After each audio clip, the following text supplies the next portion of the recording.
Good morning सर्वांना. माझ्या ब्लॉगमध्ये तुमचं सर्वांचं स्वागत आहे. तुम्ही बघू शकता मी साध्या आणि सोप्या पद्धतीने कसे पदार्थ बनवायचे त्याचे ब्लॉग टाकत आहे.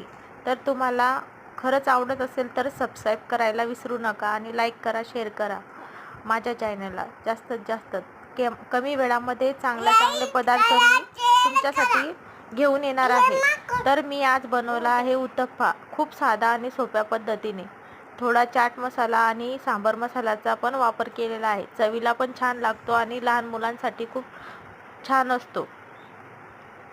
बघूया रेसिपी.